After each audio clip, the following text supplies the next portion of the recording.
Hey there, Dr. Barb here. You have made it to the last module. This is the K, keep it together, keep things flowing. And you've learned a lot and have some new ideas probably about the step parenting role.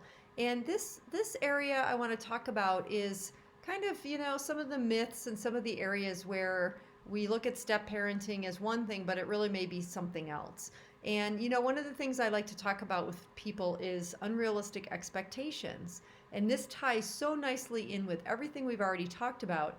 How sometimes we come into a relationship and we just jump right in with both feet and think everything's going to be great. And it might be for a little while, and then things happen, and then things feel like they're starting to fall apart. So we come in sometimes with these unrealistic expectations about, oh, this is easy, or I'm already a mom, I know how to do this, or whatever the situation, right? So we have to learn to kind of calm our expectations down, and openness is really important. Openness with your kids, with your new partner, and with yourself. And one of the things that's really important to look at is your own emotions and feelings in this whole situation. So don't discount any of that either. It's really important to be aware of how you're feeling.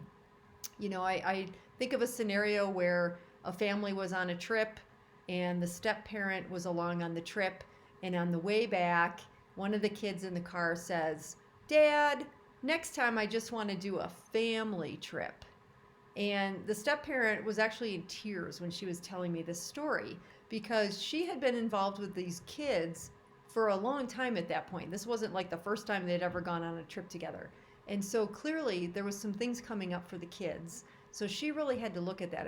It felt very hurtful to her. So she really needed to take a look and see what was going on inside of her to make this feel this way.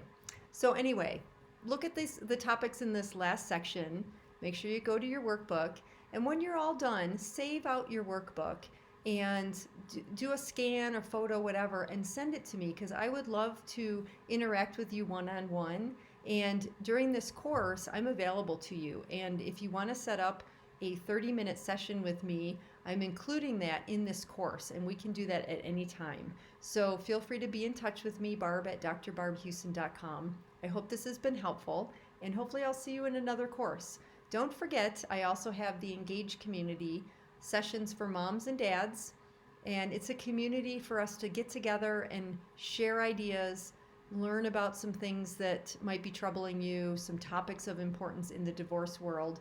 So join me. Send me some information on what you need and what's important for you, and I will support you as best I can. All right, we'll see you again.